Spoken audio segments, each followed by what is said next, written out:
안녕하세요. 김원장의 인사이트입니다. 오늘은 웨드부시증권의 아이브즈의 CNBC와 방송 출연 영상을 함께 보시겠습니다. 이 인터뷰에서는 테슬라 3분기 실적과 향후 성장 가능성과 2025년 전망에 대해 다루고 있습니다. 주요 요점은 다음과 같습니다. 아이브즈는 테슬라의 3분기 실적은 매출이 예상보다 낮았지만 총 마진이 크게 개선되었다고 강조했습니다. 특히 총 마진은 18%를 넘어 20%에 가까워질 것으로 보이며 이는 테슬라 주가 상승 가능성을 의미한다고 설명했습니다. 또한 2024년에 차량 배송이 소폭 증가할 것으로 예상하고 있으며 2025년 상반기에 $30,000 이하의 저렴한 모델을 출시할 계획이라고 밝혔습니다. 그는 이 저가 모델이 테슬라의 성장에 핵심적인 역할을 할 것이라고 덧붙였습니다. 자율주행 기술과 로봇 택시에 대한 테슬라의 비전이 중요하며 이는 장기적인 성장에 긍정적인 영향을 미칠 것이라고 강조했습니다. 마진이 안정세를 보일 때 이러한 기술들이 더욱 가시화될 것이라고 예상했습니다. 무엇보다 중요한 점은 하이브리드 차량 판매량이 급증하고 전기차 수요가 다소 부진한 상황에서 실적 개선과 수익률이 좋아졌다는 점을 강조했습니다.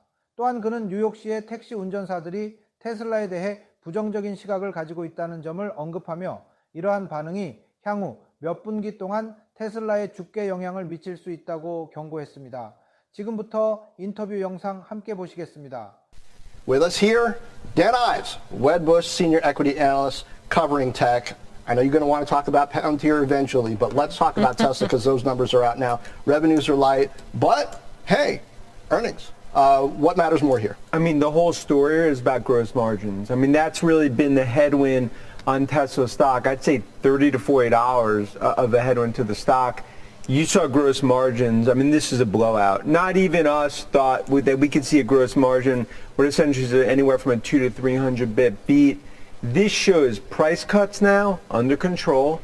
Margins start to tick back up. You start to get now toward 20% gross margins.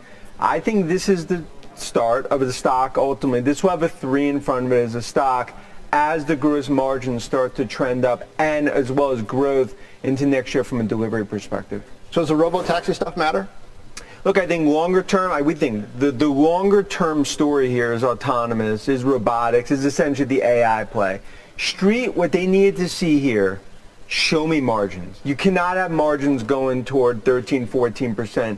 Now that margins are starting to level off, that is so important, not just from a cash flow perspective, but showing the worst is in the rearview mirror.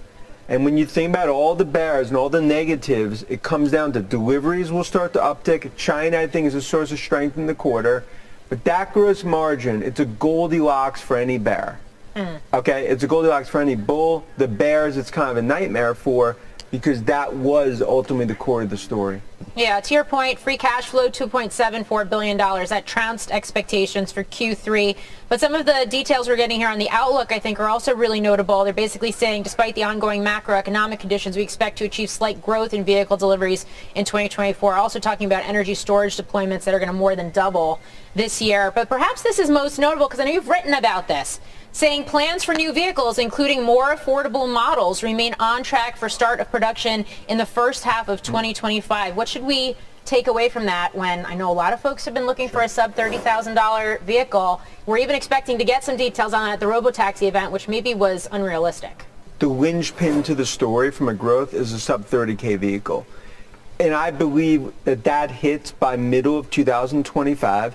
That's the growth. I mean, that's ultimately, you're talking about like single digit growth this year.